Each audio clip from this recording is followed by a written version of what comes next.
Hi there, Robin here, and in this video we're going to be talking about this right here, which is the 8-inch version of Pyle's wakeboard speakers. This is the PLMRB85.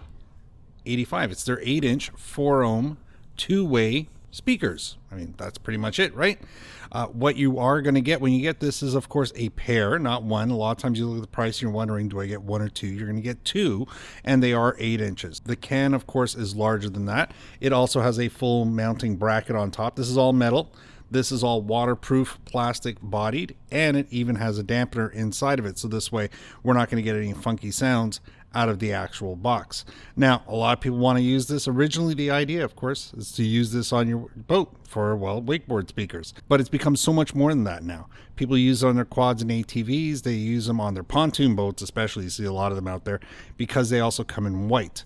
Now, the 8-inch travels better than the 6.5-inch. So when you turn up the volume, it'll go further before really diving down. You always seem to get better bass response out of this style speaker than you do out of a regular 6.5 or 8-inch speaker in the boat, because it's kind of built to go in this particular box, and that does really well. That being said, you don't want to run these straight off your head unit because you're not going to get enough power from your radio or your head unit for this particular speaker. You do want to run it on an amplifier. Look for either 2 times 200 or 4 times 100 if you get like 2 sets of these. That's going to give you enough power to get these speakers going and to really get some volume out of it. When it comes to performance, the sound quality is really good. You know, at its price though, the power is a little short. Now, for most people, if you're not using this on the back for water skiing purposes and you want to have somebody at the end of that rope listening to these speakers while the engines are wailing, this is going to do a great job for everybody else.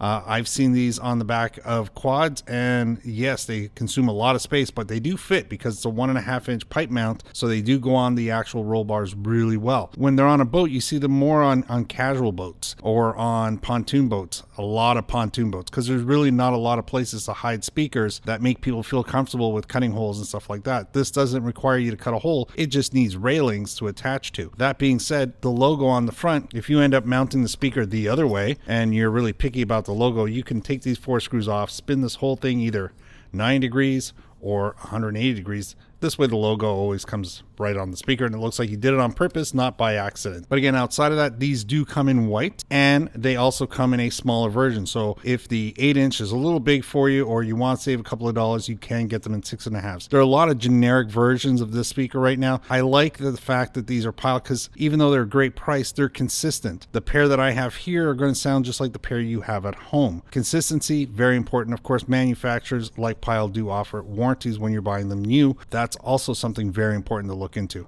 Now again, if you want high performance, high energy, you need tons of volume. So if price is not the object, then you're probably going to spend 4 or 5 times more than this. If you need big power for the back of a boat, because you do have 3 or 4 engines on there and you know it's going to be like 90 to 100 dBs of noise coming off the back of the boat, then for sure invest more money than, you know, what you see here. That's always a good way to go. But if you are going to listen to it at a reasonable volume level and you just want something that sounds really good and works out really well, this is not a bad package to go with. Now remember, again, like I said earlier, amplifiers definitely needed for this. But outside of that, not a lot more to say about the actual speaker. Now they do rate them at 300 watts, but like I said with the amplifiers, I'm probably going to go between 100 and 200 watts. That'll do a really good job of running these speakers. A lot of people do get, and I'm not just saying this so you buy more speakers, a lot of people do get 2 sets. They like to have a matching 4 speakers going across. Really nice to do that as well. And if you are looking for options like flashy lights, stuff like that, Pyle has them as well. We'll probably eventually get to some videos on those.